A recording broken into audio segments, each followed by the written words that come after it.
The Siege of Vraks had now been raging on for well over 7 years. The 88th Krieg siege army had suffered several setbacks in this time, and the campaign plan continued to be severely behind schedule. Time and again, the Vraksian defenders had proven themselves to be a competent fighting force, capable of not only maintaining strong defenses, but also boasting a surprisingly formidable offense. As had been expected beforehand, the elaborate defensive lines on Vraks were an extremely tough nut to crack.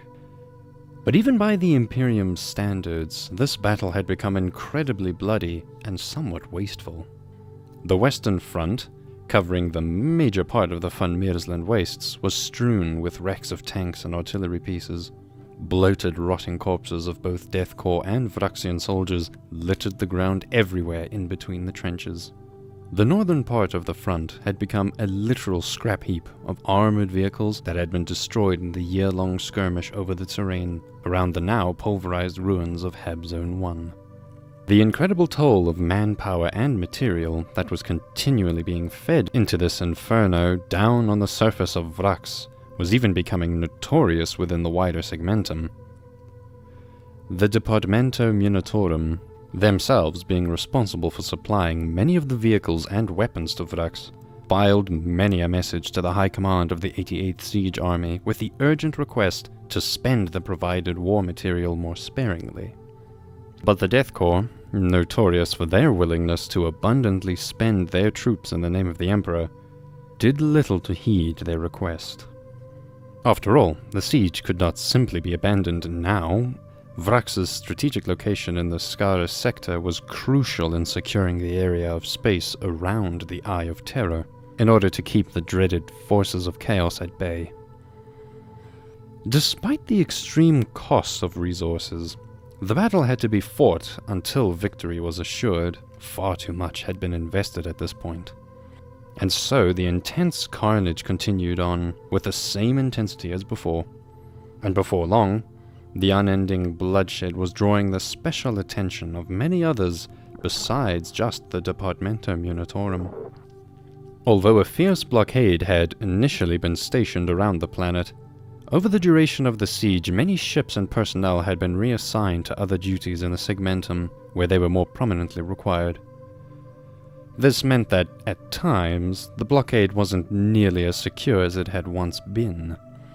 But the space in the sector had been quiet overall, so the few vessels now in orbit around the planet were deemed sufficient enough nonetheless. A ship of unknown origin was making its way towards Vraks. In fact, it had come surprisingly close to the planet before the Navy sentries first noticed it at all. Quickly, the close-by ships of the blockade prepared their weapons to engage the mysterious vessel. But before blasting it from the void immediately, they first sent the newly arrived ship a final warning message to double-check its credentials. After a short while, the vessel gave its reply, which apparently followed all the correct procedures and contained all the necessary security codes. It appeared that the voyage had clearly been authorized by someone to enter the planet's orbit. The arrival of the ship had been most unexpected, and its purpose remained unknown for now. But this in itself was nothing new, as the Imperium had many secretive independent organizations operating well within its borders. After all, it wasn't up to the Navy to deny a ship with a proper authorization entry, and so the blockade made way and let the ship proceed towards the planet unhindered. During the entire siege, not a single Imperial vessel had dared enter lower orbit this close to the Citadel. Instead, the Imperial troops had always been required to land on the far side of the planet to stay far outside the range of the formidable laser defense network. Any ship foolish enough to approach would simply be shot right out of the skies. But as the mysterious ship came within the close vicinity of the Citadel, no shots were fired upon it. The defense laser operators had been given direct orders to hold their fire.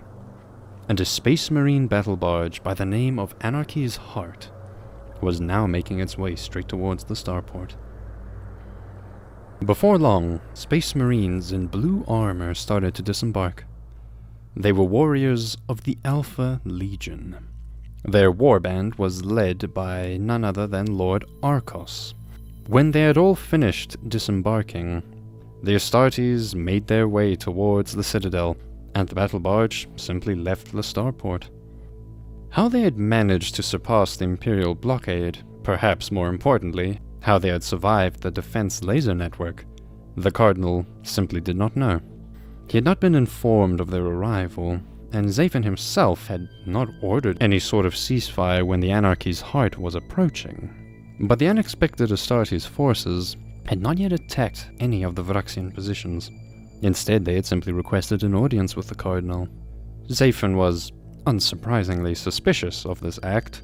What could they possibly want?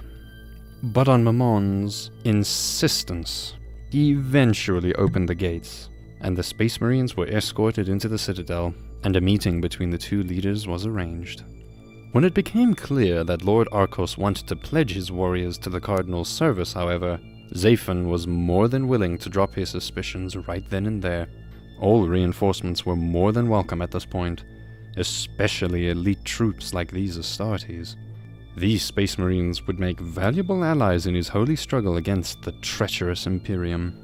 While the Vraxian defenders had competently held off the Imperial war machine for many years by now, the Death Corps had lately been integrating new tactics. Expertly performed night raids had slowly but surely been chipping away at key locations in the Vraxians' defenses, especially the lasers and anti-air network positions. Zaphon knew that without these crucial defenses, the heroic resistance on Vraks would eventually crumble. Perhaps these experienced Astartes could be put to good use by counterattacking these unpredictable and pesky raids, hopefully putting an end to them once and for all. And so, it was that the Alpha Legion had set up several ambushes, luring the grenadier units of the 88th Siege Army into carefully and well-laid traps, annihilating most of the raiding parties. But the presence of Space Marines on Vraks had not gone totally unnoticed by the Imperium. An Astartes battle barge and 3 strike cruisers, all of which being accompanied by a small contingent of escort ships, entered the Karak subsector and headed straight for Vraks itself. This fleet was led by none other than the Supreme Grand Master Azrael of the Dark Angels. He had not announced their arrival, nor even informed High Command of the 88th Siege Army of his intent. He had simply demanded access through the blockade to make planetfall right away. With him, he was bringing an incredible commitment of force, no less than 500 Space Marines. Literally half of the entire Dark Angels chapter was on their way to reinforce the Imperial troops on Vraks. But Grand Master Azrael had little intent of committing his troops to the slow, entrenched fighting in the already well-established front lines. Instead, he planned to assemble a strike force to assault and ultimately destroy the starport. After approaching the fleet as close to the Citadel as they could, they would then continue their trip with Thunderhawks towards the Cerner Flats located south of the starport. After arriving there, the main force would disembark and continue their advance with a column of fast armored vehicles over the plane's northern area. Meanwhile, the Thunderhawks would fly low and, with several squadrons of assault marines, would attack the large bridges over the ravines. After the 3 bridges had been destroyed, they would then join up with the main force. In stark contrast with the notoriously slow deployment of the 88th Siege Army, it would take the Dark Angels only a few hours to unload their forces from orbit and start the offensive, giving the defenders very little time to respond. Before an effective response could be organized, the Thunderhawks would have already delivered the Astartes on their chosen deployment zones. Azrael had carefully chosen the starport for his first target. Because it had not been under direct threat from the Death Corps forces, not many Vraxian troops had been garrisoned there. The long distance between the Citadel and the starport would make it difficult to send any further reinforcements as well. All in all, the Dark Angels expected very little resistance to their attack. But more importantly to the Dark Angels themselves, destroying the starport would block the main way off this planet, and potentially trap the traitorous Astartes on the ground of Vraks. Although the oblivious Lord Commander Julka and High Command themselves had little clue about the identity of these traitor Astartes on Vraks, Grand Master Azrael certainly had suspicions of the Alpha Legion's involvement. If the Dark Angels could somehow manage to capture some of their warriors and interrogate them, they could potentially learn valuable information about the notorious fallen angels. Interrogator Chaplain Belphegor would well make sure of that. During the Horus Heresy, treacherous elements within the Dark Angels' ranks had rebelled and split off from the chapter, and Azrael would not rest before these traitors were hunted down and brought to justice. The Vraksians, although aware of the Dark Angels' arrival and general whereabouts, did not know where and how they would strike. They sent out a scatter of mechanized scouting elements over the Cerna Flats to figure out what the Dark Angels were planning, and they would soon find out. The reconnaissance troops were swept out of the way by the ruthless armored spearhead of the Astartes as they headed straight for the starport. Azrael himself now reached the southern part of the starport, and his troops clashed violently with the Vraksian defenders. It took the massive force of Astartes little effort to push the enemy back, and before long the intense urban combat would turn the outskirts of the starport into smoking ruins. Meanwhile, the Thunderhawks led by Captain Orias had made their way to the first causeway at a large ravine called Balin's Trench. The gunships flew over the bridge, guns blazing, while the assault marines dropped from the skies and with a ferocious airborne assault, utterly wiped out the defenders on the eastern bridge. They immediately started to prepare their demolition charges in order to blow up the bridge. Some of the Vraksian defenders on the western side were ordered to rush over the causeway in order to stop the demolition attempts, but the Thunderhawks had turned about and dropped another squad of assault marines behind them. The pincer movement closed in on the defenders. Surrounded on the middle of the bridge, the Vraksians were quickly destroyed. Large columns of Vraksian tanks on their way to reinforce the starport started appearing on the horizon. But whatever the Vraksians were planning, it was already too late. The assault marines had completed their demolition setup and boarded their Thunderhawks. As they flew off, Captain Orias ordered the ignition, and a large part of the bridge collapsed into the ravine. The Astartes were now on their way towards the next bridge to repeat the exact same course of action. The main Dark Angels' forces had pushed far into the starport and were gradually encircling the Vraksian defenders. The starport's limited garrison had been no match for the overwhelming Astartes' forces. While time and again the Vraksians suffered terrible losses, Azrael's forces had only taken very limited casualties themselves. Captain Orias' mission to blow up the 3 bridges had been completed. The Thunderhawks appeared on the northern side of the starport and disembarked their troops, completely surrounding their enemies. Victory was in sight, and confident of their success, Azrael gave orders for the final assault to move in from all sides and to wipe out the Vraksian garrison completely, and then to level the starport to the ground. He would lead the troops from the front himself and joined where the fighting was the thickest. Unbeknownst to the Dark Angels, however, the Alpha Legion had prepared an ambush for them. During the battle for the starport, Arcos and his troops had to patiently wait for the right moment to catch them off guard. Using the Vraksian garrison as their bait to draw them in, when the overconfident Dark Angels' leader had entered the battle, the traitor Astartes moved out from their concealed positions and overwhelmed Azrael's command squad. In a mere instant, many of the surprised Dark Angels were cut down in the sudden overwhelming attack. The banner bearer was shot down, and the sacred banner of the Dark Angels fell down into the dust. Azrael could not allow this to happen, and he rushed to pick it up. This was the chance that Lord Arcos of the Alpha Legion had been waiting for. He charged into Azrael, and a fierce duel broke out. The Dark Angel's commander was encumbered by the banner, but his honor did not permit him to let it fall to the ground a second time. Lord Arcos was gaining the upper hand, and several heavy blows of his sword had brought his foe to his knees. He was about ready to make his final strike to murder Azrael, when Interrogator Chaplain Belphegor and his deathwing Terminators arrived and charged into the Alpha Legionnaires. Lord Arcos was struck to the ground by Belphegor's Crozius with a blow so hard that it cracked open his power armor. The chaplain helped the wounded Azrael to his feet, but when they prepared to continue the fight, the traitors had already withdrawn. Just as quickly and unexpectedly as the ambush had begun, so swiftly had the Alpha Legion disappeared into thin air. Ezreal ordered a complete search of the starport to hunt the traitors down. They couldn't possibly have simply disappeared, could they?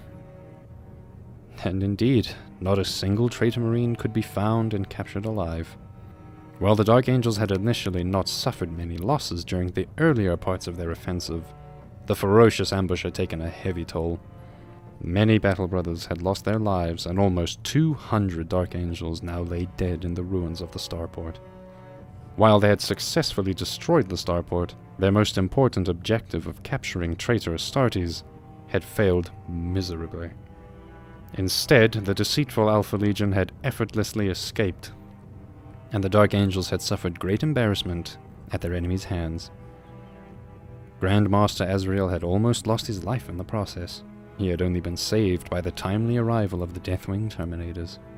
With the starport completely destroyed, the Dark Angels gathered their troops into their transports and moved to the Thunderhawk gunships, and simply made their way back towards their fleet in orbit. Without any further contact with command of the 88th Siege Army, Ezreal and his battered forces left Vraks, and simply departed the Karak subsector altogether. The Emperor's angels had visited Vraks unannounced, and just as they arrived, they left without so much as a word. The swift arrival and departure of the Dark Angels had almost gone unnoticed by the 88th Siege Army's leadership. But when they realized what happened, they weren't exactly pleased to hear that the Astartes lightning attack had completely destroyed the bridges and the starport without consulting High Command first. In fact, as far as they were concerned, within the larger campaign plan, the destruction of these important locations could actually be considered a setback. With the planet completely blockaded from space, the starport had been of little use to the Vraxian defenders to begin with. So far, there had been no strategic benefit to attacking either the starport or the bridges. If only the Dark Angels had sought communication with the 88th Siege Army before their attack, then they could have surely assigned them a more useful objective at this time. It wouldn't be hard to imagine what kind of impact half a chapter of Space Marines could have had on the front lines. But more so than simply a wasted opportunity, for a while now High Command had actually been entertaining the idea to eventually capture the starport and use it for themselves. Had the starport been able to fall into Imperial hands, this would potentially improve their own logistical situation significantly.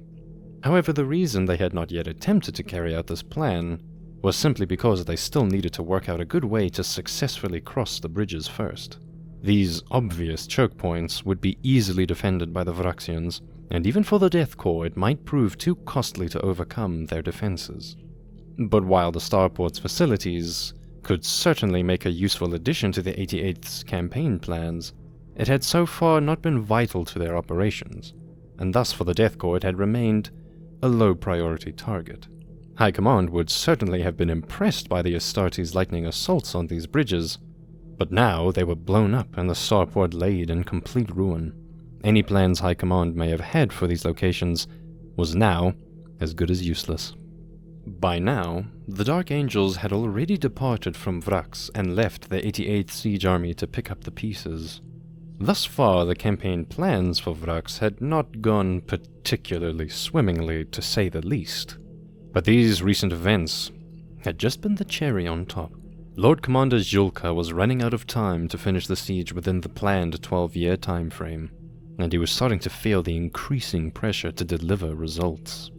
If he could help it, he would not allow Supreme Command to have the impression that things were getting out of hand.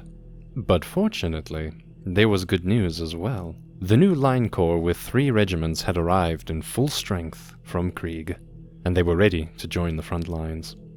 With more troops at his disposal than ever before, it would be now or never.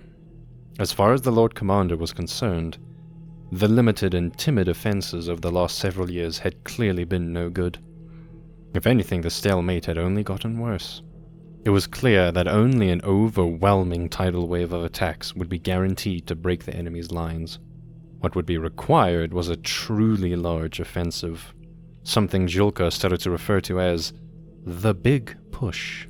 In order to achieve victory, Julka argued that the 88th Siege Army would need to unleash all of its military might at once. And so, with the military ingenuity that only a visionary commander like Julka could muster, he would simply order the greatest offensive that the Skara sector had ever witnessed. But such a large-scale offensive would require a large amount of planning and preparations first. Julka's many influential relations had already granted him a whole new line corps, but he was well aware that any further requests for more regiments from Krieg would not be granted. But munitions, that was another matter entirely. Perhaps he could exercise his prestigious role as Lord Commander some more, and convince a few manufactorums and forge worlds to ship some extra supplies to Vraks. After all, his career and reputation was on the line, and he would not rest before he got the supplies he required to carry out his grandiose plans. The necessary war material required for the siege so far had already been extremely demanding on the supply lines.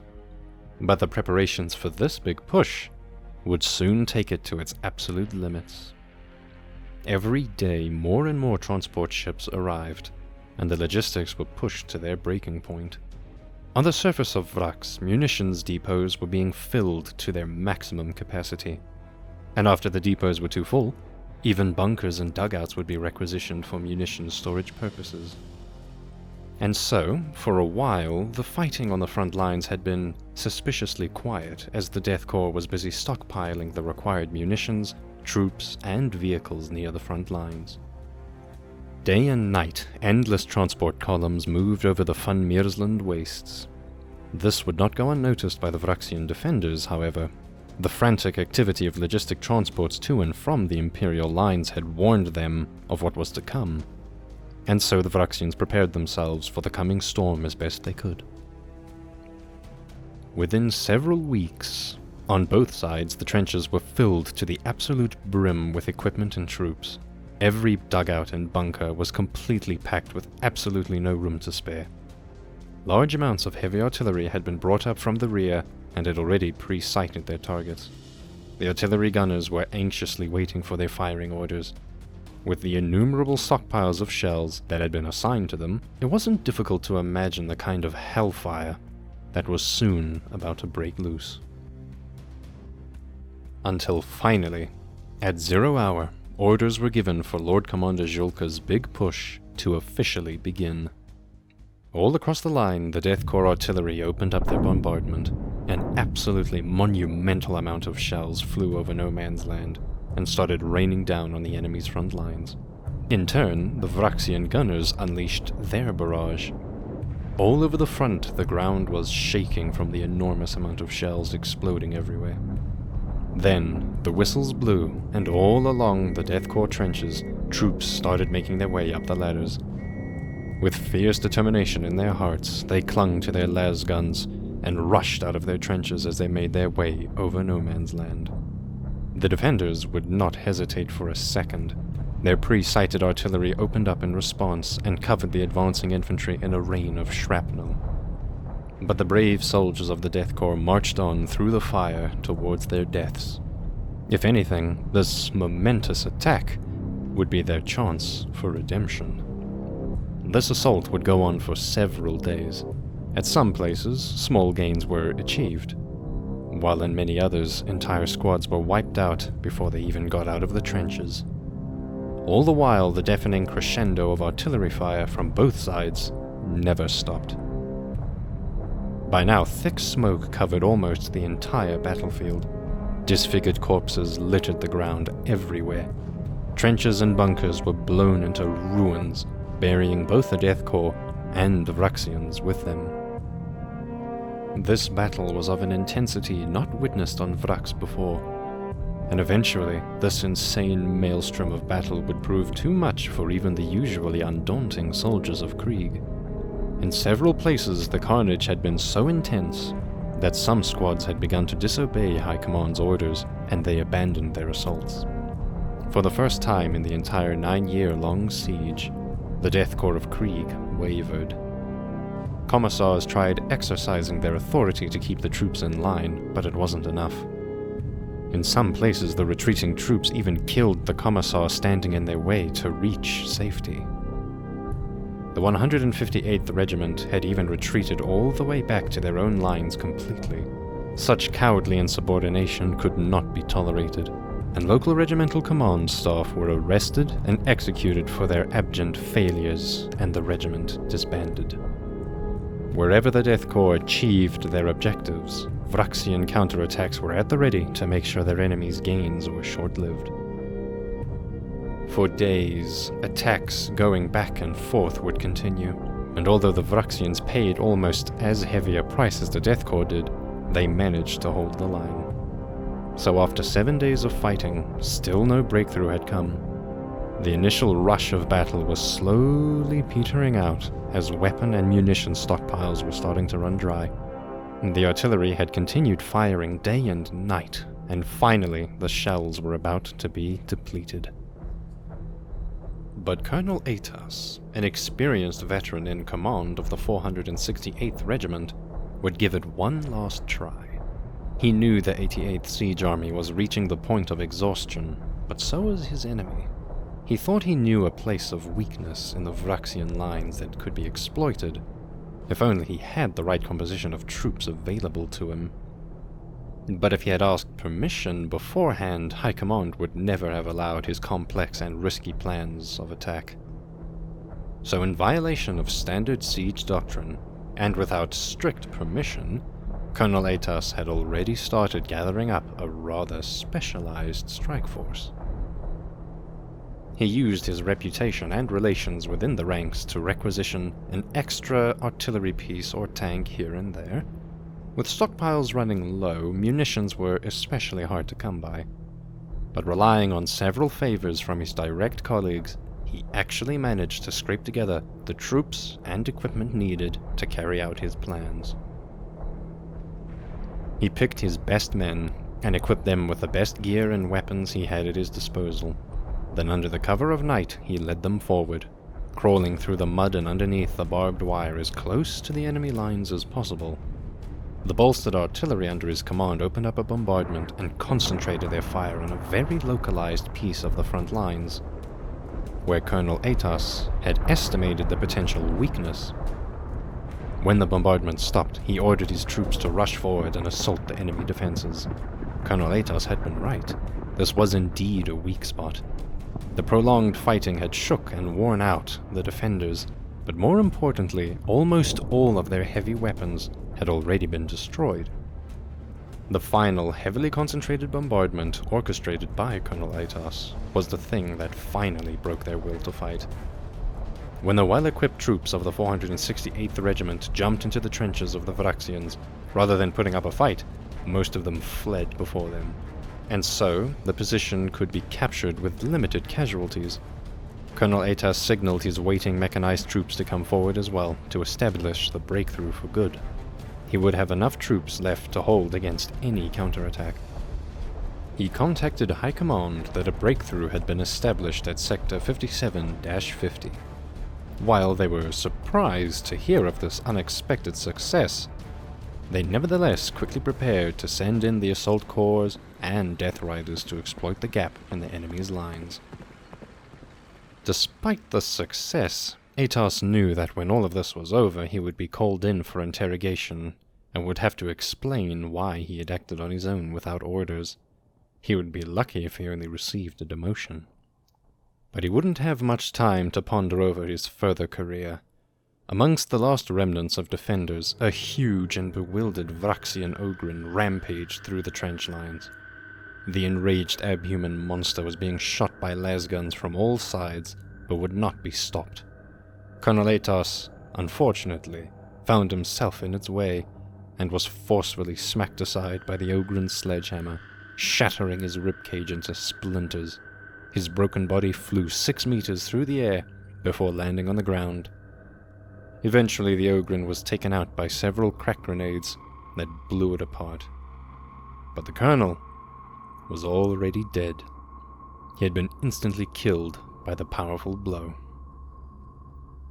Just as with the first breakthrough of Fort A453, almost 8 years ago, The mechanized forces of the Death Corps started rolling up the rear of the Vraxian lines, forcing them to retreat back to their final defensive line. This time, the withdrawal would not be as organized as before, but then again, there wasn't much to be taken back to the inner defensive lines either. The intense fighting had severely drained the Vraxian fighting force, and not much equipment could be salvaged to begin with. Scattered remains of survivors, artillery, and mechanized troops made their way over the Van Meersland wastes. And only in the areas surrounding Heb Zones 2 and 3 did they put up any kind of rearguard resistance at all. But the big push had taken an even heavier toll on the 88th Siege Army. More than 1 million infantry soldiers had lost their lives assaulting the Vraxian defenses, and the barrels of the artillery were all but worn out. Right now, the siege regiments were in no state to pursue and keep pressure on their retreating foes. They were simply too damaged to engage in another offensive against strong defensive lines. It would take time to build the army back up to its original fighting strength. But overall, it seemed that the end of the siege was in sight. The 88th Siege Army would perform its encirclement of the inner defensive lines, and the citadel would finally come in range of their heavy artillery. Now it was only a matter of time before the Vraxians would surrender. Julka could rest easy again. With a successful assault, surely he had proven himself worthy of his title as Lord Commander. But Vraxian leadership was not nearly as desperate as the Death Corps anticipated. Lord Arkos had by now assumed his role as trusted advisor to the Cardinal. The false Emperor's armies might be tightening their noose around Vraks, but Arkos's assurances of an eventual victory had easily manipulated Zafan's mind. Many allies would be ready and willing to assist the Cardinal if he stayed resolute and fought on, and most of all, listened to Arkos's advice. This faint glimmer of hope was all Zafan needed to accept whatever the Alpha Legion commander proposed. But Arkos's promises had not just been empty lies. In fact, he would set his sorcerers to work and begin the ceremony that would call for reinforcements to come to Vraks. Unbeknownst to either the Cardinal or Lord Commander Julka, the immense bloodshed and carnage of the Big Push had provided the required human sacrifice that now fueled the dark rituals Arkos had ordered to be performed. Before all of this, Vraks had merely been a large battleground of little importance, but with so many humans slaughtered and their souls sent to the warp, now it was starting to draw the attention of the Chaos Gods. Before long, the Death Corps troops in the front lines started reporting strangely colored storm clouds hanging in the sky above the citadel. Some of the more superstitious guardsmen would even say it took the shape of a demonic head at times. Julka's Big Push had already produced destruction on a scale not witnessed before, but things were certainly about to get a lot worse. But only the Alpha Legion had a true understanding of what was about to unfold. For the strange cloud formation was not simply the result of some curious weather on Vraks. It was in fact a beacon, and soon it would draw many followers of chaos towards Vraks, like moths to a flame.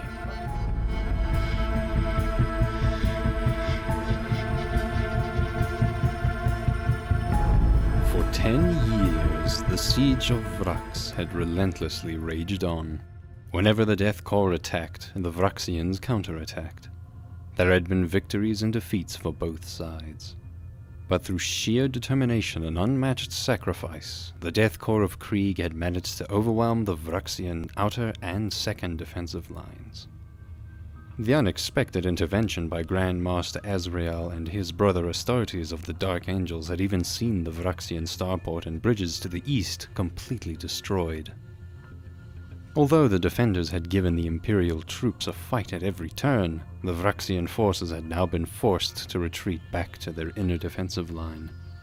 Should this last line of defense be lost, the citadel itself would come under direct attack, and then finally the heretical Cardinal Zafan could be brought to justice. In fact, the citadel had already come under threat from Krieg's long-range artillery cannons, but the gruesome attrition suffered during Lord Zhulka's big push had almost completely depleted the Death Corps munition stockpiles.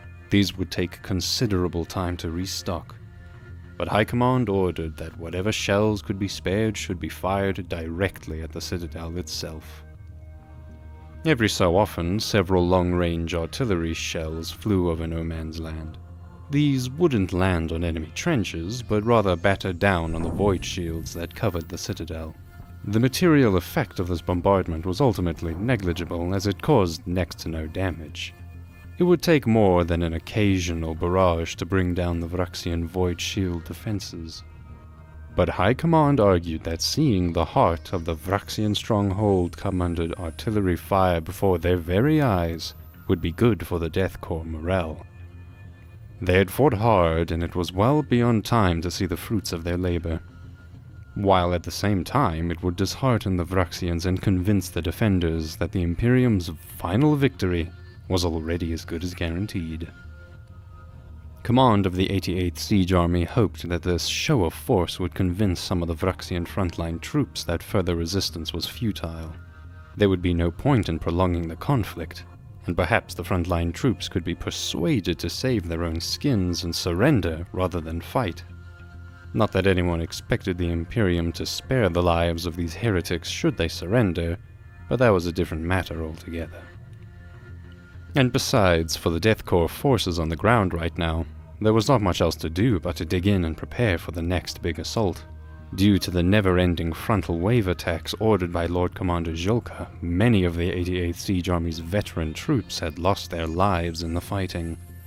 Almost 1 million Death Corps soldiers lay freshly dead on the Van Miersland wastes. Their corpses intermingled between countless fallen defenders, husks of destroyed tanks, as well as pulverized bunkers. After sustaining these crippling amounts of casualties, almost all of the siege regiments had been allowed some period of time to rest, to build defenses, as well as retrain and rearm themselves. Fresh recruits from Krieg were continually streaming in, but for now there wouldn't be much combat, as both sides desperately needed to rebuild their strength before being able to operate effectively once more. At the very least, the Earthshaker shells harmlessly clashing against the Vraksian Void Shield would give some indication to the protective barrier's effectiveness. Perhaps one of the void layers could be made to shudder, or even better, collapse for a period of time. This would indicate some of its potential weaknesses and provide High Command with valuable information to exploit when the real bombardment would finally take place. And so the artillery shells continued to clash against the Void Shield. But although Cardinal Zaphon could for the first time personally witness himself on the receiving end of the Death Corps' long-range artillery, he wasn't nearly as desperate as the 88th Siege Army's command had hoped. He had been assured by Lord Arkos that sufficient reinforcements would soon depart for Vraks to relieve the siege and repel the invaders. They would only have to hold out until they arrived. But although the arrival of reinforcements had been promised, the time of their arrival remained unclear. But the Cardinal's confidence wasn't merely based on blind trust in the Alpha Legionnaire's promises. Once Zaphon had overcome his initial panic at the breakthrough of the second defensive line, he recollected himself and assessed the situation with his commanders. Although 2 defensive lines had already been broken, the Death Corps had paid an extremely heavy price in blood and material to do so. The retreat to the inner defensive line had also significantly reduced the length of the front lines. Zaphon's army had also taken a lot of casualties during the big push, but now with far less ground to cover, his remaining troops would be able to hold the much shorter front line more effectively. Material and men could swiftly be sent across the front lines wherever and whenever they were required, and this would significantly improve the potential speed and effectiveness of Vraksian counterattacks. The inner defensive line, being some of the oldest defenses on Vraks, also boasted notably stronger defenses than the other 2, and seemingly did not have any weak points. It was a heavily defended zone of up to 8 kilometers deep, filled to the brim with concrete bunkers and reinforced trench lines. And unlike the other lines, it could also count upon the support of the Citadel's laser defense silos. Although these lasers' primary purpose was to target ships in lower orbit, these particular stations could be turned to face horizontally and serve as long-range artillery against ground targets. Their devastating firepower was not something to be ignored, and so it was likely the Death Corps would focus fire on them first. But these guns had been designed to withstand bombardment from orbit, so it was unlikely that any ground-based artillery would easily be able to take them out. Not only that, but his once relatively inexperienced Vraksian militia were now all veterans of a 10-year-long war. Many had been on the receiving end of countless Death Corps artillery bombardments, bayonet charges, and armored assaults, and yet they had survived. The relentless pounding they had suffered at the hands of the Death Corps had hardened them into grizzled and ruthless veterans. It had been inevitable that they learned, and even adopted, some of their enemies' tactics, and these were being used to good effect in the endless counterattacks they had been ordered to perform. They would never truly match the Death Corps' battle doctrine and siege experience, but the Vraksian forces had become a fighting force capable of performing complicated combined arms tactics that rivaled the skills of many of the Imperium's Imperial Guard regiments. And above all, Vraks' munitions and weapons stockpiles were still plentiful enough to supply these troops for many years to come. Their morale remained high because in their eyes, they fought for a just cause to defend their planet against an invader. Zafin estimated that with these odds, the inner defensive line could hold out at least several more years, perhaps even decades. Who knew what would happen in such a time frame? If the 88th Siege Army expected that this pathetic excuse of a bombardment against the Citadel would make the Vraksians consider surrender, they were severely mistaken. Meanwhile, the psychic beacon conjured up by Lord Arkos and his Alpha Legion sorcerers radiated strongly from Vraks into the warp. And fortunately for the defenders, it had been received loud and clear by the entities within the Eye of Terror.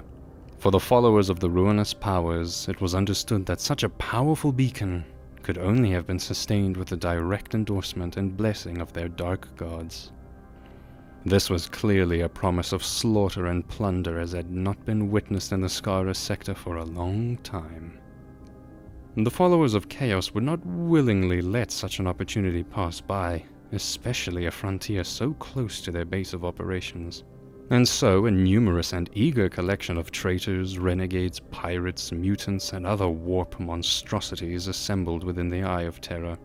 Although Chaos followers aren't known for either their cooperation or caution, if they wished to reach Vraks in safety, they would have to work together. All known straits around the Eye of Terror are guarded by formidable Imperial Navy patrols to keep the forces of Chaos from venturing out. A single Chaos ship going out alone was frankly a suicide mission, and thus they combined their forces to form a single large armada to begin their perilous voyage towards Vraks. If they made haste, perhaps they would be able to reach the planet before the Imperial Navy could respond with force. And so unbeknownst to the Imperium, more than 20 heavily armed ancient battleships encrusted in unholy runes, some of them from an age even before the Horus Heresy and preserved by dark magic, streamed out of the Eye of Terror with great speed. It wasn't long before one of the Imperium's secret observation posts, Station DM498066, had spotted the unusual activity. The mysterious vessels remained unidentified for now, but according to protocol, the station sent out a warning signal to the High Command of Battlefleet Scaris of a potential Chaos raiding fleet leaving the Eye of Terror. The Imperial Navy sent out several patrol ships to gather further detailed information about this raid, and most importantly, to figure out their destination. But so far the information did not suggest anything out of the ordinary.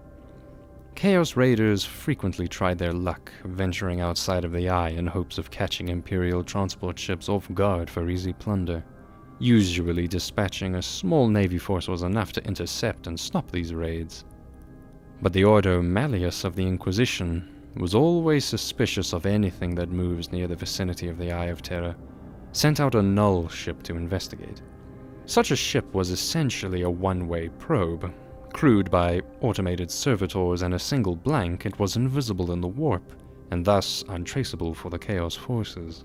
It would be able to come much closer than any other patrol ship without being detected, and with its powerful augers, it could scan the Armada in great detail.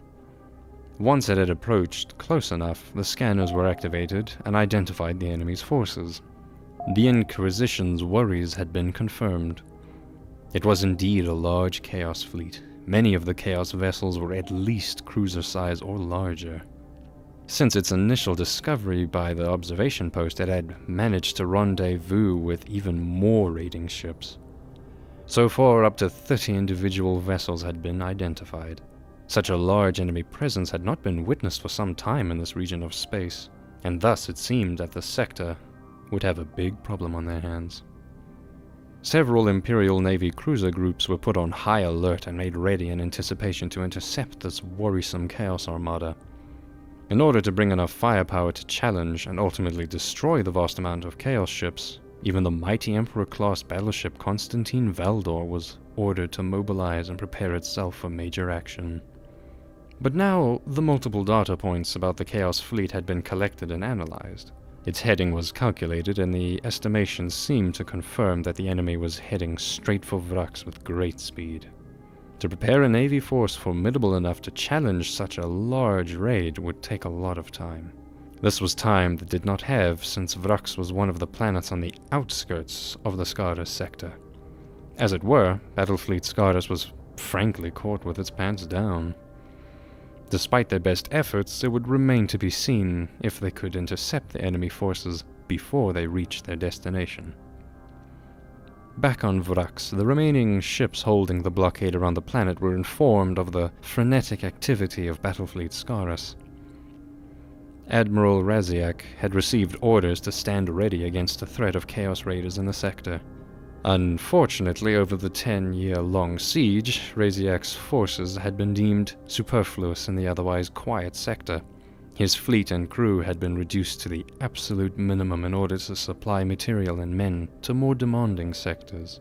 All the vessels available to him now was a single escort squadron of 3 sword-class frigates, 3 defense monitor stations, and of course his own flagship, a lunar-class cruiser named the Lord Bellerophon. All of these ships would be able to stand their ground in terms of firepower, but they had been stripped of men and operated on skeleton crews. Their constant escort duties had also worn the ships down, and they were in need of maintenance. Of course, in hindsight, reducing Raziak's available forces had been a grave mistake, but this would not help him now that the enemy was well on their way. Although Battlefleet Scarus High Command was well aware that Raziak's force was not at all prepared for this in the slightest, he was ordered to mount a defense of Vraks nonetheless. In order not to panic the Admiral and his crew, Scarus High Command had not informed him that the Chaos Raid might potentially consist of more than 30 ships. But Admiral Raziak wasn't born yesterday. He had spent his entire career in the Navy, and he knew that if the entirety of Battlefleet Scarus was put on high alert, something serious must be going on. He immediately sent out his 3 sword-class frigates to scout the outskirts of the Vraksian system, with strict orders to avoid engaging the enemy and to return upon contact with the main enemy force. The lack of crew was a large problem, as it would mean not all cannons would be operational during combat, and he would need all the firepower he could get. To solve this problem, he sent transport ships to the surface of Vraks to recruit manpower from the Manufactorum's labor corps. This would obviously hinder the 88th Siege Army logistics, but that would be a small price to pay if Raziak could keep the forces of Chaos from landing on Vraks. Right now, the Imperial Navy's need took precedence over the Departamento Munitorum's. And so these laborers were enrolled as low-skilled personnel on the ship, helping to alleviate the worst of the manpower shortages on board. Alongside the search for extra personnel, Raziak checked all the available freighters in orbit around Vraks and inspected their combat capabilities. Although these ships were not designed for battle, it was not unlikely for a freighter to have at least some weapons on board for its own protection. Admiral Raziak was in luck. A massive bulk freighter called Isra Mors had finished unloading its cargo and could be requisitioned into service immediately. It carried enough guns to fend off pirates and potentially even raiders. 2 other freighters, although smaller in size, were considered sufficiently armed enough as well. He sent over some of his experienced command personnel to get these ships battle-ready to serve in his defense fleet, should their assistance be required. He also ordered 3 other freighters to be stripped of weapons and personnel to supplement the other ships. He would have other plans for these now mostly empty vessels. He loaded them with anything explosive or flammable, turning each of them into huge bombs. Their cargo holds were packed, ready to explode, and their plasma reactor cores prepared to overdrive. These last 3 ships combined would serve as a squadron of fire ships that could ram the enemy and take them down in a huge explosion. Such a risky maneuver was not likely to succeed, but should it prove successful, a single fire ship could take down a vessel many times larger and more powerful than itself. The few remaining crew members required to steer the ship into the enemy were ordered to evacuate at the last moment, but everyone understood their chances of survival would be extremely slim. Finally, he ordered the 3 remaining defense monitors in the system to join the battle line. These battle stations had quite formidable firepower, but were extremely slow-moving. They would slow the Admiral's fleet down to a crawl, but their guns and strong defenses were desperately required. All in all, he had assembled a ragtag group of 13 ships under his command. His preparations had barely finished before he received a signal from one of the scouting sword-class frigates. 3 Chaos ships had entered the Vraksian system, and their energy signals had confirmed them to be Infidel-class battleships. Raziak knew that this was just a probe for the larger enemy fleet, just some Chaos scouts testing his defenses and gathering information. The Infidels did little more than skirt the battle line and did not risk coming into the range of the Lord Bellerophon's guns. But now they had observed Admiral Raziak's strength, or rather the lack of it, and finally left the system without firing a single shot. Before long, 14 Chaos ships bypassed the outer asteroid field and entered the Vraks system with full speed. As ordered, the sword-class frigates returned to the battle line, barely managing to outpace the incoming attackers. These fast, traitorous vessels had split off from the main Chaos Armada in order to arrive at Vraks sooner. Whether the rest would follow later, remain outside the system, or hide in the asteroid belt, the Imperial Navy simply did not know. But although this wasn't the entire Chaos fleet, it would still outnumber and outgun Raziak's fleet considerably. Raziak broadcasted a final message of encouragement to the ships under his command. You are expected at all times to conduct yourself in a manner appropriate to the great duties and traditions of the Emperor's most glorious and honorable navy. Our orders demand nothing else. Look only to your duties, gentlemen. And with those words, their engines fired up all thrusters and his battle line came into motion.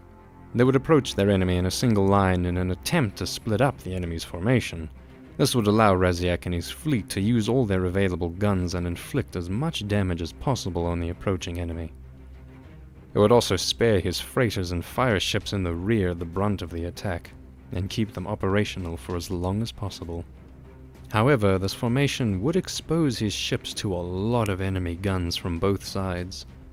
The Lord Bellerophon had the best void shields, and going up front, he could hopefully soak up most of the punishment. The Lord Bellerophon sent out a flurry of 6 torpedoes in front of his fleet to force open the enemy formation. The Chaos fleet did in fact start evasive maneuvers and split up into 2 groups, trying to surround the Loyalist fleet from both sides. 3 torpedoes were shot down, 2 of them missed their targets, but 1 had a successful lock onto an enemy destroyer and detonated against its hull in a devastating explosion. The ship was fatally wounded and dropped out of the battle line. First blood went to the Imperium. Although the Admiral was well aware of the pounding he was soon about to receive in return, at least his strategy did seem to go to plan. But then a report came in that the leading heretic flagship was in fact the Anarchy's Heart, a despoiler-class battleship. The very same one that had brought Lord Arcos and his warband to Vraks several years ago. Up until this point, Admiral Raziak had considered his chances of survival slim, but with this new information, he might as well consider himself a dead man walking. The ancient despoiler-class battleship outgunned the Lord Bellerophon considerably. It had enough firepower to challenge the entirety of Raziek's ragtag fleet by itself. They were going to be torn apart. But nonetheless, the Admiral would pursue his strategy and continued its course straight through the middle of the Traitors' formation. The two fleets slid past each other in a murderous gun battle. It was a vicious duel and both sides were taking heavy damage. The Anarchy's Heart and its fleet had raked the entirety of Raziek's battle line with broad volleys and lance salvos. The Lord Bellerophon's void shields had protected it against the first blows, but before long it gave out and several of its decks were destroyed. Its communication tower had been blown right off, leaving the Admiral unable to communicate with the rest of his fleet. But their orders had been clear. Follow the Lord Bellerophon through the enemy's gauntlet and inflict as much damage on the enemy as possible. Soon, one of the sword-class frigates was crippled and floated helplessly adrift. Two of the defense monitors, having soaked up a lot of the punishment, were completely destroyed and dead in the void. The two smaller freighters had miraculously remained relatively unscathed, but the Aizramor's plasma reactors had been hit, disabling the large freighter's thrusters and leaving her unable to move forward. But despite the damage, the captain of the Aizramors ordered all remaining power to the gun batteries and continued firing on the enemy. But to Raziek's surprise, two of the enemy's ships at the rear guard had staved off engagement and turned about. With his communications destroyed, the Admiral had no idea that reinforcements had arrived. Battlefleet Scarus had directed the small cruiser group of 5 ships under command of Admiral Mazur and his flagship, the Consul of Thraciae.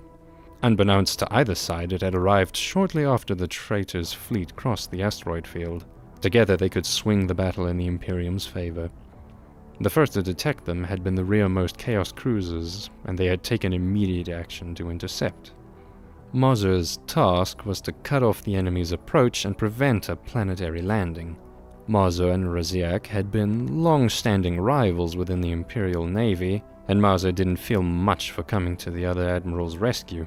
Instead, he steered his flagship straight for the Anarchy's Heart while his escorts took care of the incoming Chaos ships. But if he planned to stop the enemy from disembarking, he unfortunately arrived too late.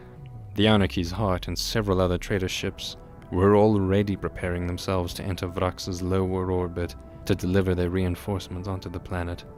The 3 fire ships saw their opportunity to strike. They moved full speed into the Chaos vessels entering Vraks' orbit. It was a brave gamble, but coming under heavy fire, 2 of them never made it to their targets and exploded harmlessly into space. The third, however, rammed a large Chaos transport called the Acheron's Bane and dealt a crippling blow. Already caught in Vraks' gravity, the ship had no possibility of escape and was being pulled further into orbit. It burned through the atmosphere, about to crash land onto the planet.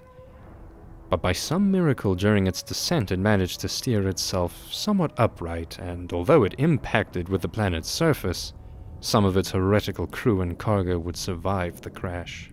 Meanwhile, the Anarchy's Heart already sent hundreds of Dreadclaw drop pods and landing craft down to Vraks, carrying many warbands of Chaos Space Marines to the war below. Mazur realized he was too late. But he still raced onwards in the hope of destroying the mighty Chaos battleship. Behind him, his battle group traded blows with the Chaos fleet, taking heavy damage in the process. 2 of his escorts had already been destroyed. Receiving no response from his requests to Admiral Raziek, but instead seeing the remaining ships of his ally leave the system, Mazur ordered his own battle group to disengage and retreat. It appeared to him that Raziek had abandoned him, so he made sure his own retreating battle group would bring a report to the Navy's Council on Cypramundi about his allies' betrayal. In reality, however, Admiral Raziek had little choice. His own ships had taken crippling damage, and the Lord Bellerophon completely lost its ability to communicate. Even if he wanted to, he could not have ordered a rendezvous to re-engage the Chaos fleet. Now Admiral Mazur single-handedly attempted to assault and ram the enemy battleship, but he wouldn't come far. Being about the only Imperial vessel still in the fight, the Chaos vessels focused their fire on it and tore it asunder. The battle had turned the immediate space around Vraks into a graveyard of burnt-out hulks. All Imperial ships had been either damaged or destroyed outright, and the abandoned Isramors was in the process of being captured and added to the Chaos Fleet. The Chaos forces had lost the crash-landed transport Acheron's Bane and 4 raiding ships, but had seized complete control of the Vraxian system, and were now free to unload their unholy troops and cargo onto the planet. The formidable Chaos Armada had been drawn to Lord Arcos' psychic beacon on Vraks, and with great haste they had successfully evaded an Imperial Navy interception. Now warbands of Khornate Berserkers, the Alpha Legion, and Iron Warriors were amongst the first to make planetfall and assault the Death Corps forces, and many more drop pods and transports would soon follow, continuing to rain down onto the surface below. The 88th Siege Army, through no fault of their own, was in grave danger. The hard-earned victories that had brought them so close to the Vraxian citadel were about to be overturned.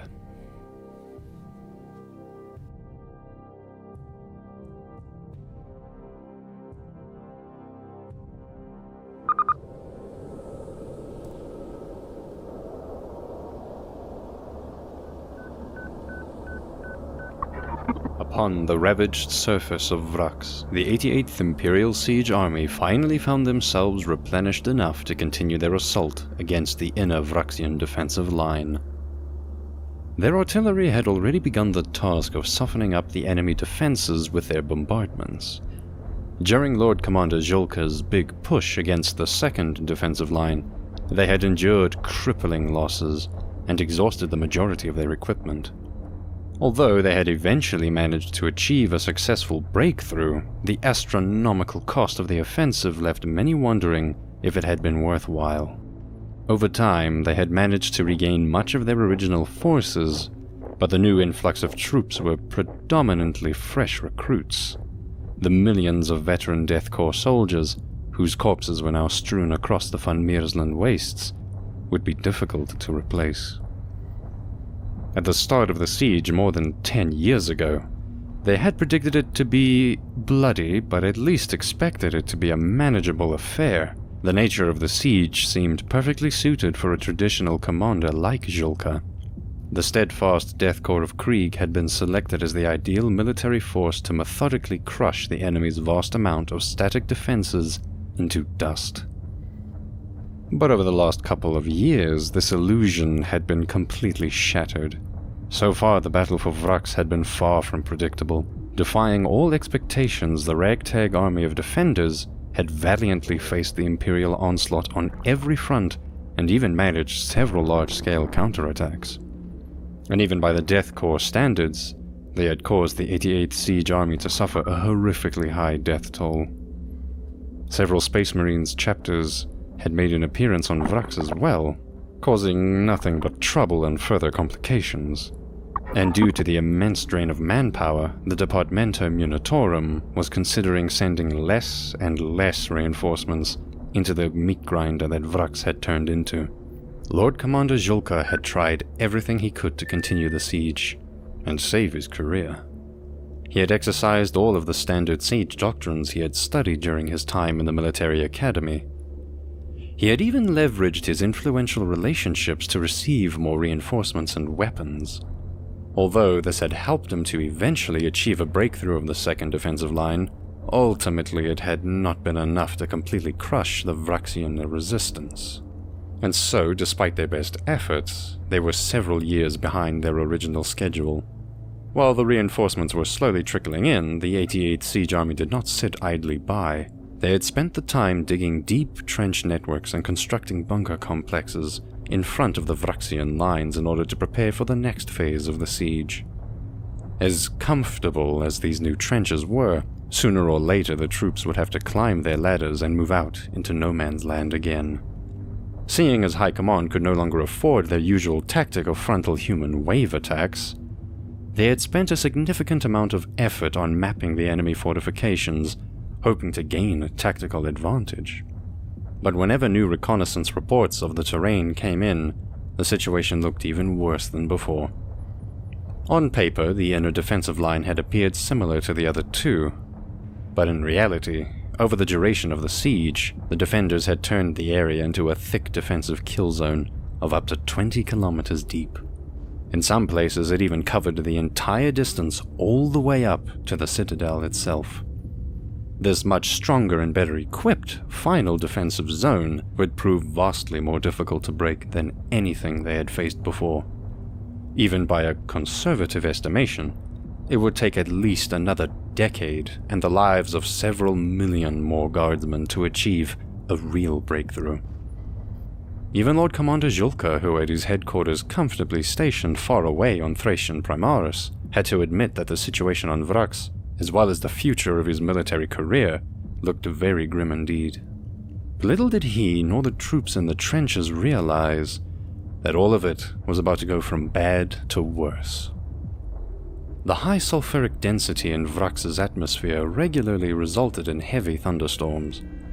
The weather forecasts for the planned assault on Sector 55-47 against a bunker complex on Mortuary Ridge did not look promising. But despite the predictions for heavy rain, Captain Fyodor and his men of the 468th Regiment were ordered to start their offensive regardless. Due to the unfortunate terrain, their current front line was quite vulnerable. But if they attacked now with the help of the artillery, they might just be able to move the front lines forward and improve their position before the cloud break happened. And if they could manage to at least capture Fort C-585, they would have a well-defensible stronghold to stand their ground against the inevitable counterattacks. The sticky mud that would result from the rainstorm would hopefully make it difficult for the Vraksians to organize an effective assault to recapture the fort. The relatively newly arrived 46th Line Corps had of course also been part of Julka's monumental big push, but their fresh regiments still had something to prove. As modest as the anticipated gains for the assault against Mortuary Ridge would be, it would at least be something. They were eager to prove their combat prowess. Rain or no rain, they would push on. And so as the artillery opened up their barrage, 5 companies under Captain Fyodor's leadership, accompanied by several Macarius heavy tanks and Lehman Russes, moved out of their trenches. Over a 4-kilometer wide front, they made their way up the steep slopes of the ridge. Although the troops managed to get quite close to the enemy bunkers all along the line, the attacks started to bog down under heavy fire. Many of their tanks had in fact already been immobilized by anti-tank mines. Unable to move forward, they simply continued to fire their turrets into the bunkers, until well-aimed Vraksian artillery strikes would bring an end to them. But one of the Macarius heavy tanks managed to get through unscathed and now spearheaded the attack on Fort C-585. Supported by infantry, it finally got to the top of the ridge, where its heavy weapons caused havoc amongst the defenders. With well-aimed grenades and lasgun fire, the troops started to methodically clear out the defenders. The Vraksians realized their position was about to be overrun, so they called up their reserve infantry from the rear of their line. A large wave of Vraksian militia infantry rushed over the terrain up to the front line. As the counterattack charged into the battle, it turned into a bloody melee. Shovels, axes, sabers, and bayonets hacked and sliced at each other in a brutal hand-to-hand combat. But through their discipline and unwavering resolve, the Death Corps weathered the frenzied mob of militia forces, and even managed to regain the upper hand in the fighting. They had come close to their objective of capturing Fort C-585. Now was the time for Captain Fyodor to call in his own reserve companies and decisively win the battle. Back from their own lines, 2 companies fixed bayonets and got out of their trenches. A grey mass of greatcoats and sharp steel stormed their way up the ridge. This tidal wave of fresh Death Corps soldiers relentlessly bore down upon the Vraksians' counterattack. The onslaught of their advance was overwhelming and swiftly broke the enemy's morale. Regarding the Vraksians, whoever managed to survive the bayonet charge fled back in panic towards their own rear lines. The captain and his men quickly cleared out the few remaining defenders in the bunkers with grenades and flamethrowers. During the last moments of the battle, Fyodor was wounded as a bullet struck his lower arm, but that was but a small price to pay for the glory that was now his. The 468th Regiment had managed their objective. The capture of Fort C-585 had not come a moment too soon. The darkened clouds broke and a heavy rainstorm poured down on the troops. The slopes of Mortuary Ridge turned into slippery, muddy torrents with next to no grip. In their hasty retreat, many Vraksians were swept off their feet or even got stuck in the sludge. As the extreme weather prevented the Death Corps from pursuing their foes, they simply raised their lasguns and picked off the stragglers who had not managed to escape through the mud in time. The weather had made any attacks on the steep slopes practically impossible. Unsuccessful assaults further along the line were ordered to halt their advance and make their way to Fort C585 instead. Here, they would regroup and hunker down in order to prepare themselves for the Vraksian counterattack that would certainly come once the weather had calmed down. But before they had time to recover from the battle, to their surprise, a devastating orbital bombardment began. They had not been informed that while the attack on Mortuary Ridge was taking place, the Chaos Armada had successfully defeated the Imperial Navy above Vraks. The 88th Siege Army had no weapons to fend off the enemy ships in lower orbit, and so the traitorous fleet had free rein to turn their weapons towards the surface to deliver their payloads. From a distance, Captain Fodor and his men witnessed the orbital bombardment target the trench lines where their own assault had begun earlier that day. The Chaos battleships' lance battery salvos plowed the surface and blasted scorched craters where the rock turned to blackened glass from the extreme heat. Their macro cannons pulverized entire dugouts and bunkers with a single hit. Even on the Mortuary Ridge, they could feel the blast waves of the distant bombardment. But that was not all, because when the bombardment lifted, hundreds of Dreadclaw drop pods made their way down towards the surface. With little in the way of anti-air defenses, there was nothing that could be done to stop them. Filled to the brim with bloodthirsty Astartes, they landed with great impact amongst the Death Corps trenches. Among them were warbands of Skull-Takers, World-Eaters, and Berserkers of Scalathrax. Once deployed, the Chaos Space Marines rampaged through the lines, slaughtering any unfortunate guardsmen they could get their hands on. It wasn't long before the traitors realized most of the Death Corps soldiers were in fact not in their trenches, but stationed on the ridgeline, and so a second wave of Dreadclaw drop pods were launched and rained down directly on Fort C585. With great impacts, the drop pods crashed into the soil, disembarking their cargo of frenzied traitor legionaries. The hatches of the few remaining tanks were ripped open by powered armored hands, pulling out the screaming crew and slaughtering them one by one. Fodor's troops hunkered down inside the captured bunkers and aimed their Maltha weapons at the reinforced doors. The first enemies who barged inside were greeted by a vaporizing blast wave to the face that instantly stopped the heretical superhuman in their tracks. But despite killing several of them, the Death Corps didn't stand a chance against the traitorous onslaught. The enraged Astartes continued to rush inside from all directions, barely inconvenienced by the shots of lasgun fire aimed at them. In the narrow confines of the bunkers, there was nowhere to run or hide from the roaring chain axes of the berserkers, and soon the floors of the bunkers were soaked with Imperial blood. Captain Fodor met his end when he was decapitated. His severed head was added to the pile of corpses as the Chaos Marines went looking for more victims of their carnage. With rampaging Chaos Marines behind and within their lines, the forces of the 88th Siege Army were in total disorder. There was no way to keep track of the fast-moving elite enemy forces. It seemed as if they had simply appeared wherever and whenever they pleased. They would strike at the front lines, then target an ammunition depot or an artillery position in the rear. Next, a bunker in the communication trenches would get wiped out, cutting their communications. Most of their weapons were unable to penetrate the power armor. Only the scarce heavy weapon teams had any chance of taking them down, but these proved difficult to deploy in the utter turmoil. The only respite that the 88th Siege Army could enjoy was that the traitor Astartes had little intention of capturing and holding any ground. The individual warbands seemed more interested in outcompeting each other in terms of havoc and slaughter, in order to gain the favor of their dark gods. And so, when a frenzied warband had rampaged through an area, what was left of the Imperial troops could once again regroup and attempt to secure the area. Encouraged by these unholy reinforcements, the Vraksians tried their luck against the Death Corps trenches as well. In a lot of places, the extensive digging would now pay off, and the 88th Siege Army was able to fend off the attacks.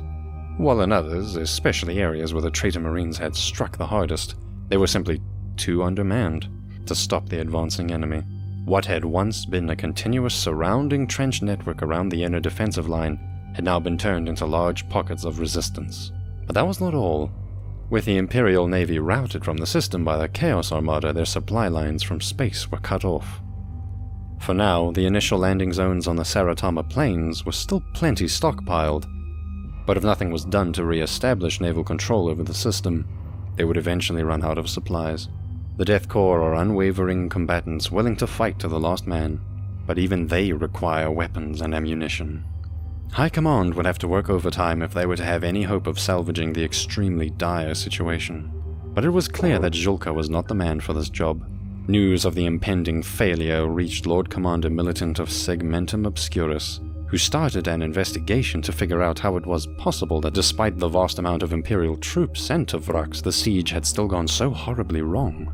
If Julka were to be found lacking in his duties as commander, he would be punished for these failures. But mere disciplinary action against High Command would do little for the Death Corps soldiers facing annihilation on the battlefield right now. Although a new commander for the 88th Siege Army would have to be found in due time, something more would have to be done right now in order to avert a complete disaster. As much as had already been invested into the siege, and as completely hopeless as the endless meat grinder appeared, they couldn't abandon an entire army to a fate of guaranteed defeat.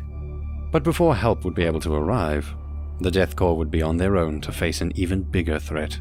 Reports came in that Aaron's Bane had survived its crash landing on the planet and was disembarking its troops onto the Chalea Plateau. The vast majority of its cargo had been damaged or killed in the impact, but what had remained was still a considerable force to be reckoned with. Not least because several titans of Legio Volcanum had successfully managed to disembark the wreckage and now prepared to walk onto the front lines. The traitor legions and a huge ragtag band of renegades composed of both vehicles and a large mob of infantry on foot had 160 kilometers of terrain to cover before they would be able to join the battle. But their lust for battle after their long voyage from the Eye of Terror towards Vraks drove them forward with great haste. Meanwhile, the 88th Siege Army was scrambling to properly organize defensive maneuvers. Through their magnoculars, local command units could already observe the faint glimmer of enemy titans visible on the horizon. The Horde had already bypassed the Mora Gorge and advanced straight towards the rear of the Death Corps lines. It would be up to the 101st Siege Regiment and the tanks of the 11th Assault Corps to deal with the Chaos Horde. If they could delay the onslaught, the rest of the 1st Line Corps would have a chance to rendezvous with the 30th Line Corps to their west and escape the potential encirclement. If they failed to stop the approach, a large part of the 88th Siege Army would be trapped, with their backs towards a deep ravine called the Denrus Trench. With everything that had already gone wrong thus far, such a catastrophic loss could not be allowed to happen. A large part of the Chaos Infantry halted near the abandoned 2nd defensive line to rest after their long march, but the God Machines and mechanized troops continued their tireless advance across the wasteland, eager to deliver battle. Determined to intercept their enemy and buy time for the rest of the army to get out, their Macarius and Leman Russ tanks rolled forward. The brave crews of the 11th Assault Corps prepared for a suicidal engagement against the titans of Legio Volcanum.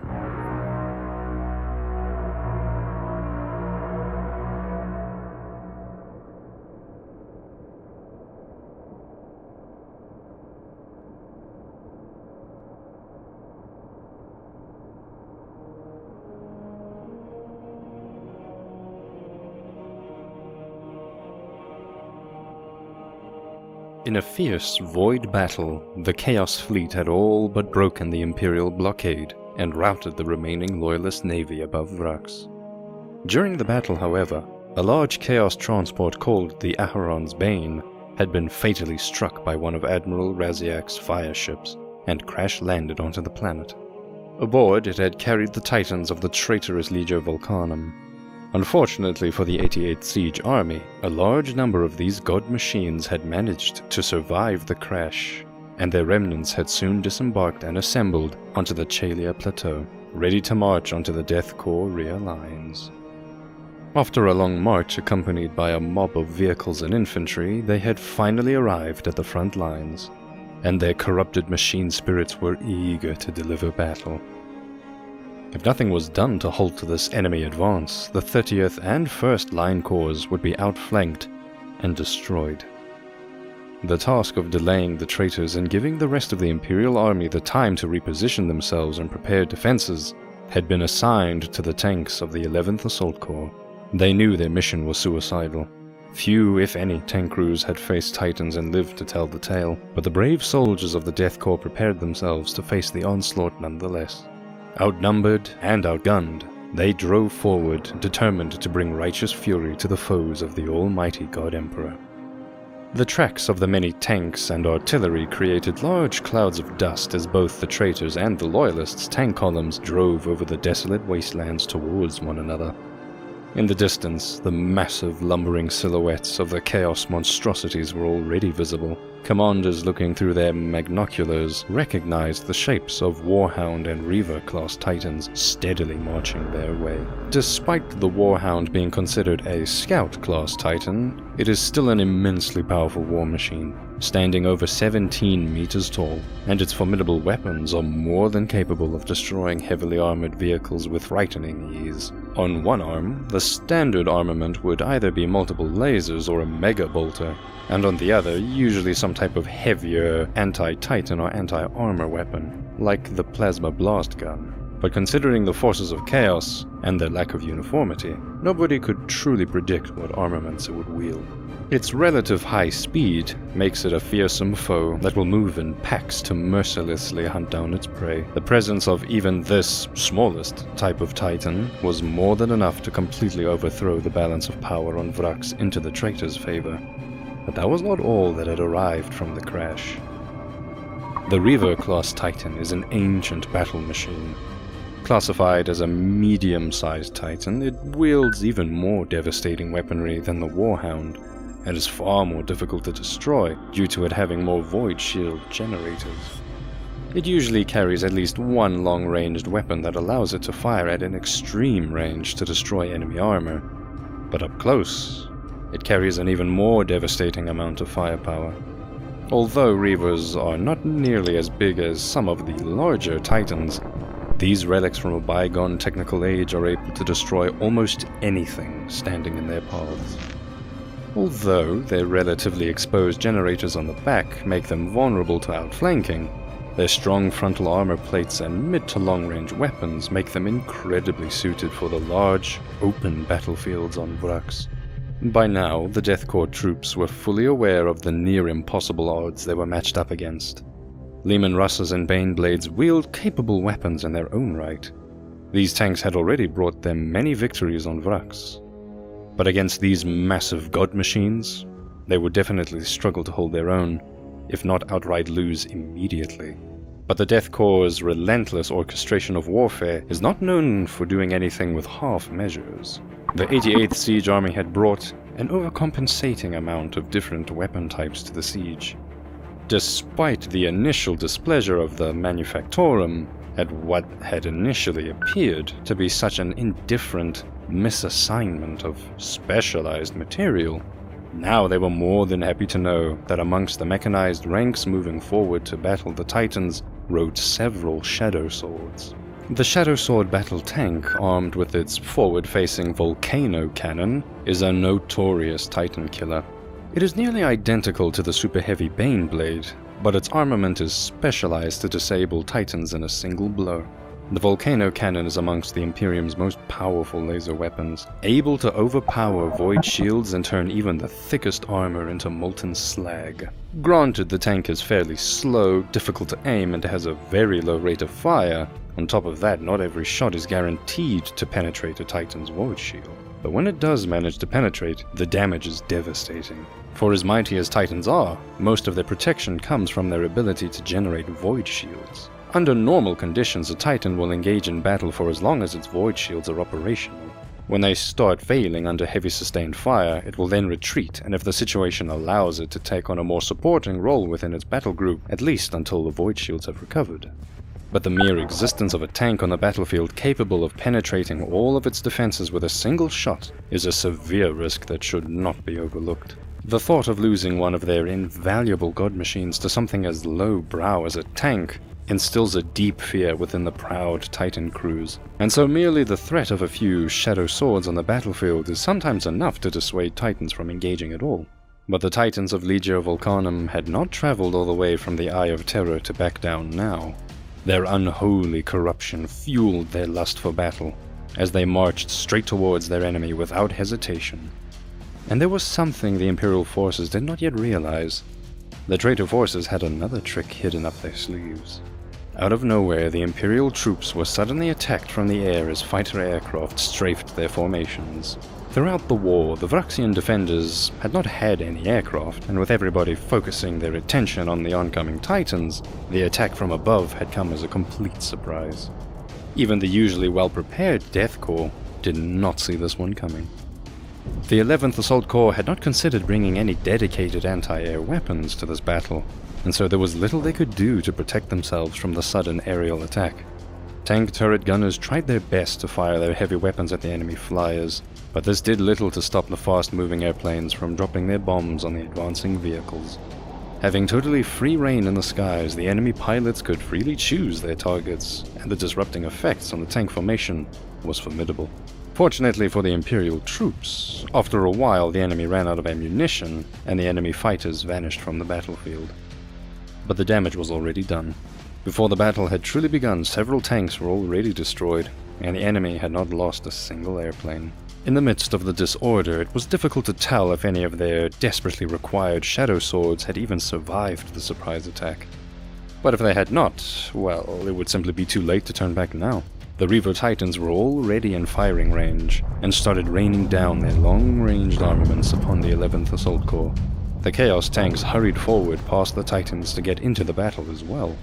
On both sides, the tank gunners tried to score direct hits against their opponents and disable as many enemy vehicles as they could. The neatly organized tank formations quickly fell apart in the maelstrom of battle. The artillery units halted and made ready to provide supporting fire. The Titans had marched into the range of their heavy cannons, and soon an impressive cannonade rained down on their void shields. The battle-hungry Titans wreaked havoc amongst the tanks, showing little concern for their motorized allies on the ground, and causing damage to both friend and foe. As the mechanized clash commenced, the carnage was tremendous. Soon many black columns of smoke rose from the battlefield as destroyed tanks burnt out. The Shadow Swords had moved into position and opened fire on the Titans. They scored several direct hits against their foes, but the Chaos Titans must have either been protected by dark magic, or the shots simply did not manage to disintegrate the void shields. The Titan Killers had failed to do their job. But their defiant firepower had enraged the Titans. With war horns blaring and daring provocation, the god machines increased the intensity of their carnage. Within moments, the warhounds were already upon the slow-moving shadow swords, and they were destroyed before they had been able to take down a single Titan. Meanwhile, to the left and right flanks, more enemy armored vehicles carrying Chaos Space Marines moved in to encircle the Imperial troops.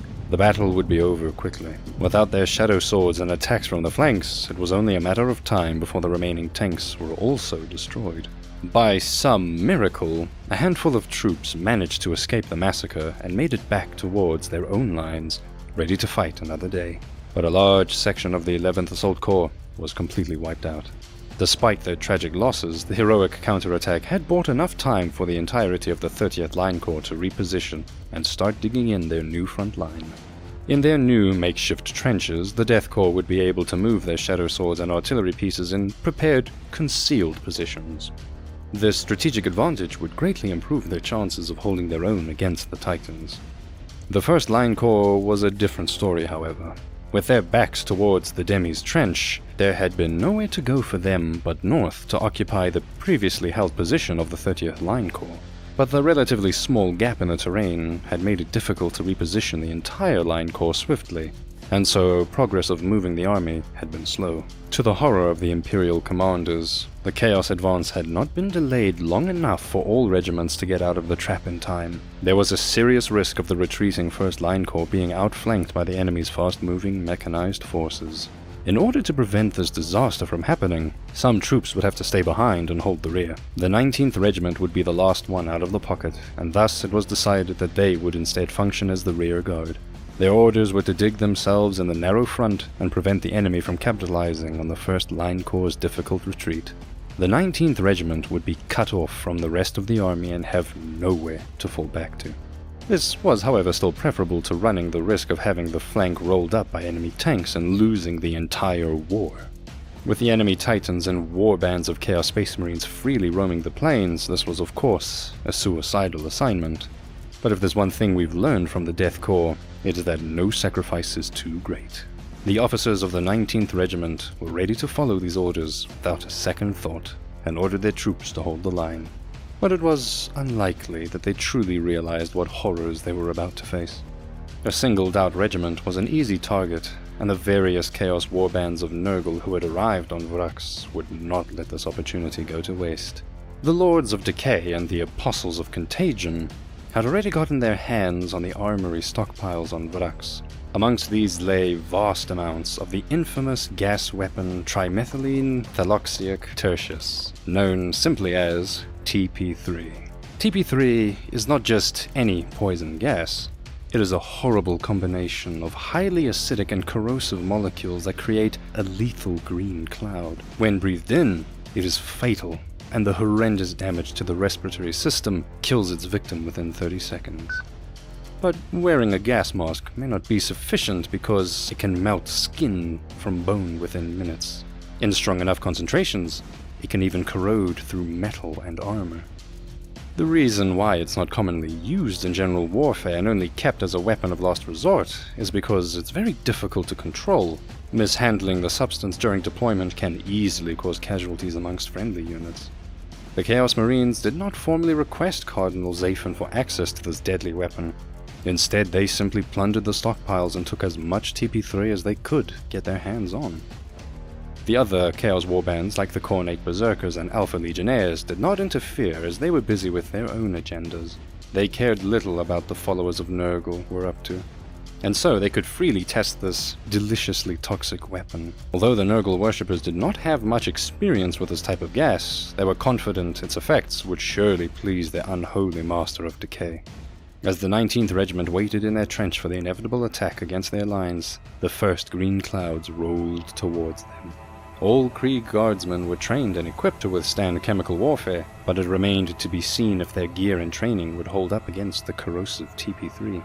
As the clouds reached the front lines, it slowly started burning holes into their impregnated trench coats. As it got through the fabric, it started melting their skin, which bubbled up into huge, painful blisters. Despite their suffering, the stoic Death Corps soldiers would hold the line. But where the poisonous clouds were the densest, the TP3 seeped into their respirator boxes and corroded it from the inside out. The filters keeping the deadly fumes out of the gas masks started failing. In many places along the line, guardsmen started choking as their lungs started foaming up blood.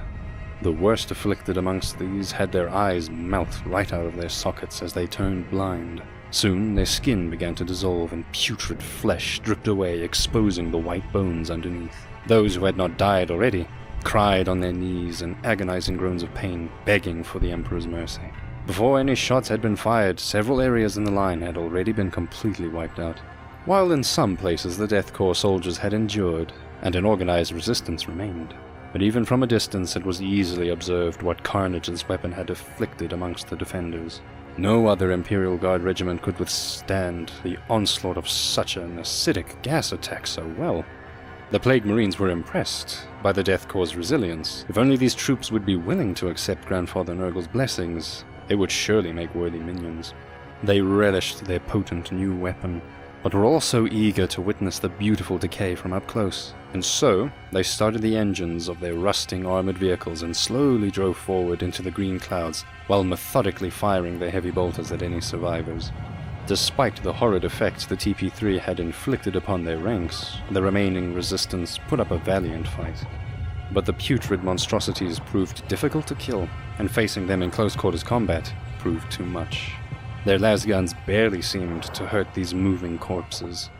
Even an expertly performed bayonet thrust into what would otherwise be considered vital organs did nothing to stop them. Only heavy weapons seemed to have any effect, but after the corroding gas attack, they did not have many of these still operational. They would not be able to hold out for long. As the green cloud started evaporating, a second wave of attackers made up of chaos, cultists, and militia joined the battle as well. The Death Corps soldiers were now getting absolutely slaughtered to the last man. In defiance, several platoon leaders called artillery fire on their own position to take as many enemies with them to their deaths as possible.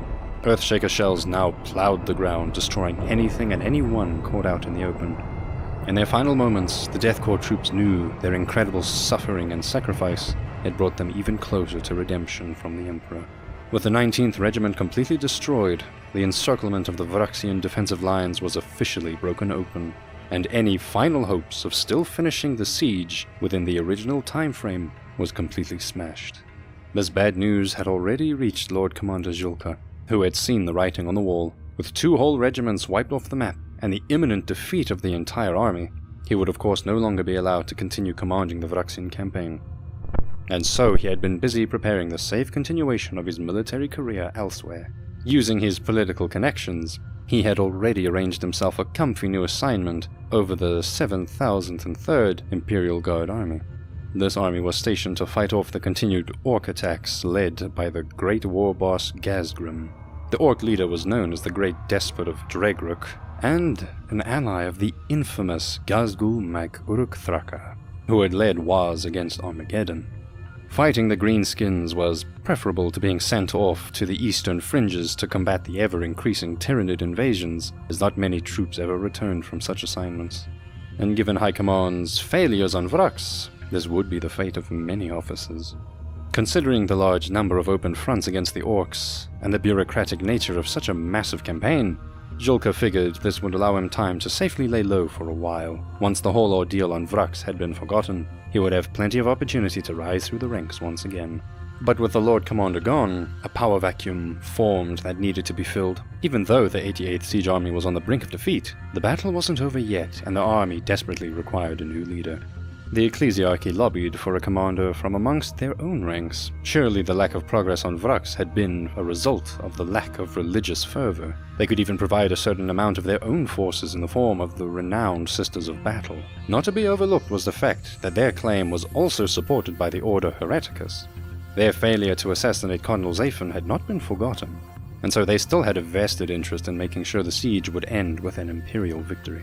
Their inquisitors would be able to take the role of officers and lead the troops on the ground. But the Departmenta Munitorum wasn't all too fond of their meddling. The 88th Siege Army had been their responsibility for the duration of the entire siege thus far. Handing over command of the entire army to these religious zealots would only cause more problems. Despite the strong ecclesiarchal and inquisitorial lobby, the Munitorum still had a lot of influence. After all, it was their supply lines that kept the war on Vraks going, and if any organization thought they could simply usurp the 88th Siege Army, it would remain to be seen if the allocated supplies and weapons would keep flowing as steadily as before. In the end, the Lord Militant Obscurus assigned the command to Marshal Arnim Kogori. Kogori was known for his devout faith in the Emperor and his long record of victories. It was believed that with his experience and zealous disposition, he would be able to turn around the war on Vraks. His appointment would not be able to satisfy all factions with the Imperium, but then again, when could their conflicting interests ever be pleased? But before the hopeless situation on Vraks could be resolved, the newly assigned Marshal would first have to assemble a relief force capable of stopping the Chaos onslaught. For the first time, the specialized Krieg Engineer regiments would be joining the fighting on Vraks. With them, they would bring even more siege equipment like Hades breaching drills and mole launchers, which the engineers could skillfully deploy to great effect when performing underground warfare. But although more troops from Krieg were always a welcome sight on any battlefield, something more drastic would be required to turn the tide. After all, what could infantry truly hope to do against the overwhelming power of enemy titans? And so, Kogori would also send a request towards Forge World Lucius to ask their Titan Legion for assistance. The Titans wreaking havoc on Vraks had been confirmed to be from the notorious Legio Volcanum. These were the very same traitors who during the Horus Heresy had been the first to side with Chaos. These most corrupted of Dark Mechanicum forces could not be permitted to wander around unopposed. And so Legio Astorum answered Grigori's call for reinforcements. Soon, loyalist titans would be on their way towards Vraks. The siege had reached a critical point, and despite the large amounts of reinforcements Grigori had received, it would take all his skills in planning and strategic brilliance to turn the war around. With this many ships on their way towards Vraks, the 88th Siege Army would at least have a fighting chance. But before the relief force could land on the surface to reinforce the Imperial Army on Vraks, another battle would first have to be won. The void around Vraks was still in traitorous hands. Battlefleet Scarus had not forgotten their disastrous defeat during the first void battle for Vraks. It was unknown what foul chaos trickery would await the fleet's arrival in the system.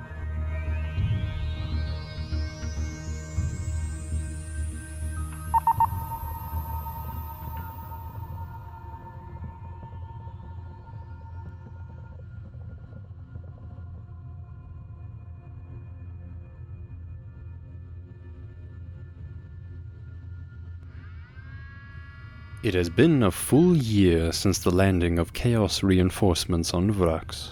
Their arrival had stopped the 88th Siege Army's campaign plans in their tracks and put them on the defensive.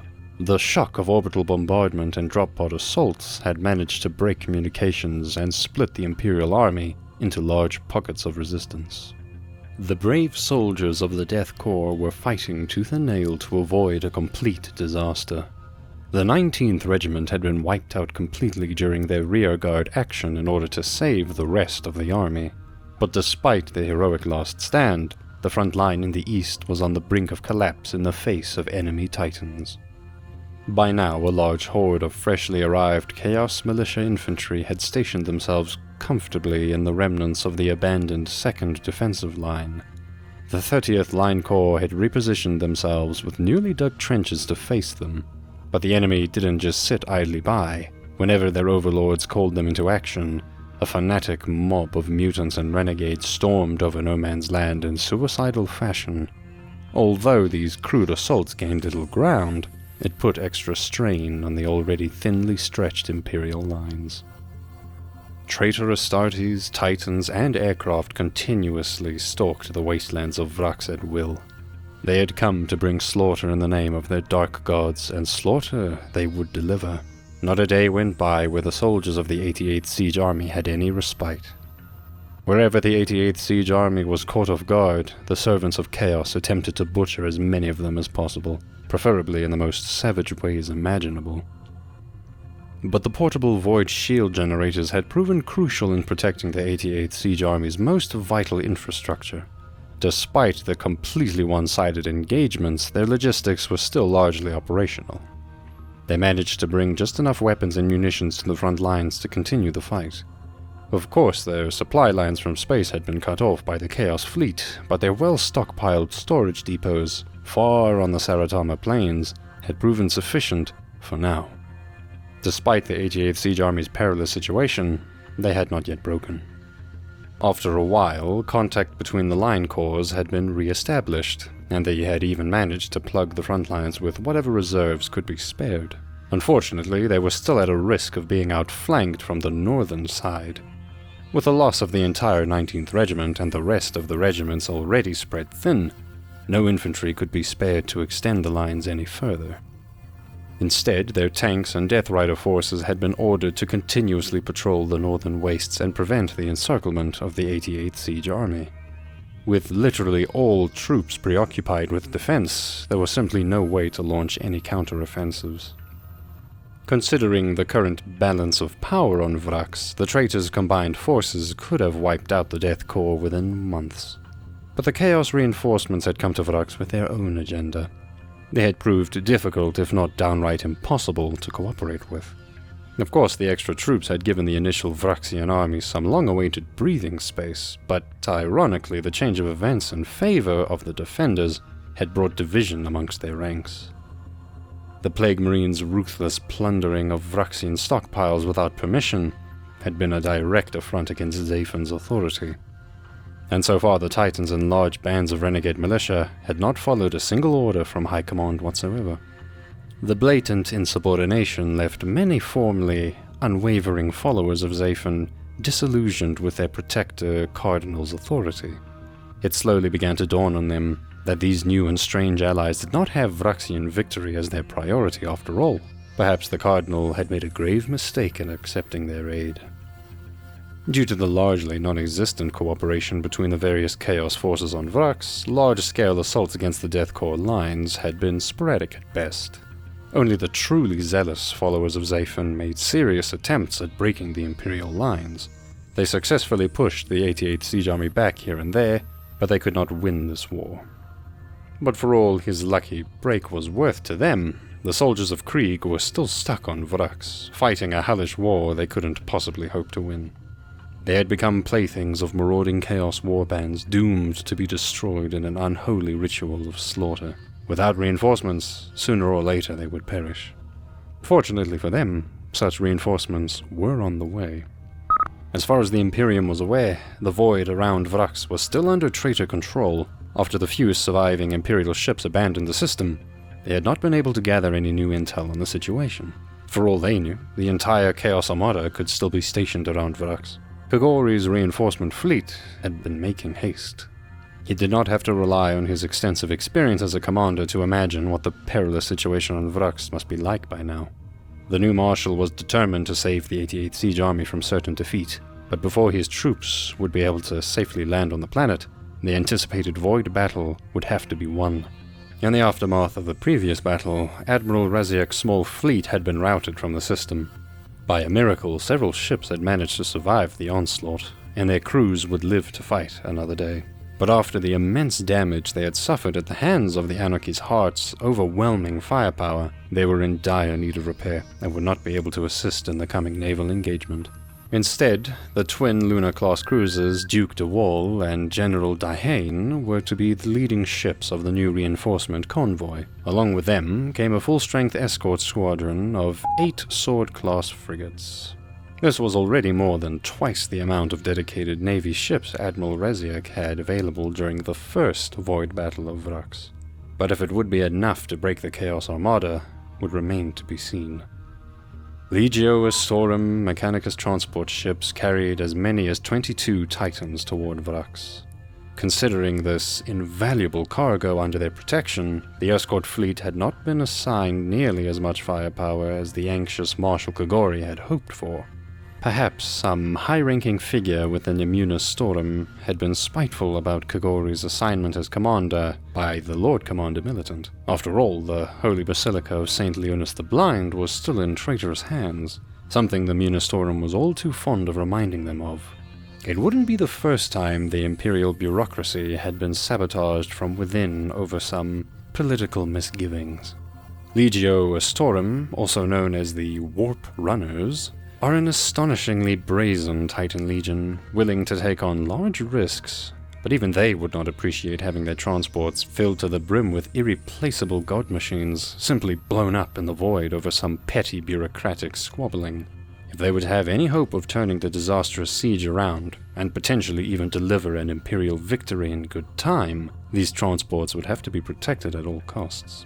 Although the Krieg Engineer regiments were naturally of a more replaceable nature than the Titans, the new commander's new campaign plans relied heavily on their specialized equipment. If they were to be lost, it would take at least another year before a similar force could be mustered. Frankly speaking, if any bad luck was to befall any of his transports, there was no doubt that Kogori would have to pay dearly for these failures. In preparation for their arrival, Battlefleet Scarus had sent a scouting force towards Vraks. 3 fast Cobra-class destroyers of Ithaca Squadron sailed ahead of the convoy and entered the system, in order to report on the enemy's naval strength. Once they passed the asteroid belt, they activated their powerful auger arrays and started scanning for activity. To their surprise, it appeared that the entire Chaos Armada had left the system, and the only thing that seemed to remain was the wreckage of the previous battle. A graveyard of empty husks, broken ships, and their corresponding debris drifted around. Of course, enemy ships could be hiding within the asteroid belt, ready to spring a trap, but it was doubtful that a significantly large force could remain undetected in such a manner for long. And even if that was the case, the asteroid belt's distance towards Vraks Prime might give Kogori's fleet enough time to adequately respond to a potential ambush. The escort ships could organize a defensive ring and allow the transport ships to successfully finish disembarking their reinforcements on the surface. Safely delivering the troops and material on Vraks was the only thing that mattered. Whatever would be the fate of the fleet after disembarking was frankly of a secondary concern. So while the Cobra-class destroyers kept their vigilance, they gave the rest of the fleet the go-ahead to start entering the system as well. Flagship Duke de Wall led the way, with her sister vessel the General Daihane holding the rearguard of the convoy. As they left the safety of the asteroid field behind, there was still no sign of enemy contact. When they safely passed Vraks Tertius, they optimistically began hoping that the enemy fleet had indeed departed the system for good. It wouldn't be the first time that a Chaos raiding fleet had dispersed and moved on in search of new targets. Their suspicions were correct. After the first void battle of Vraks, the Chaos fleet had indeed broken up. There were many amongst the traitorous fleet who had simply used the large armada as a relatively safe way to depart the Eye of Terror.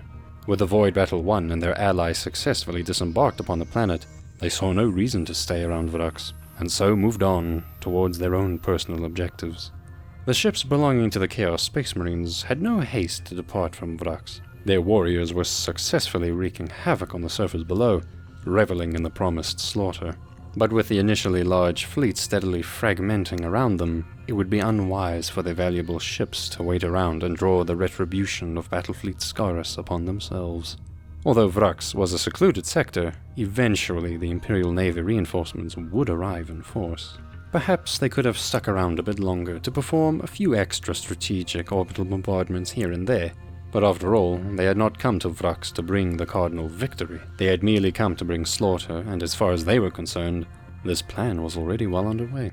If their carnage on Vraks was sufficient enough to please their dark gods, surely they would be granted the opportunity to eventually return and pick up their warbands. But for now, their ships left the Vraks sector behind and hurried back towards the safety of the Eye of Terror.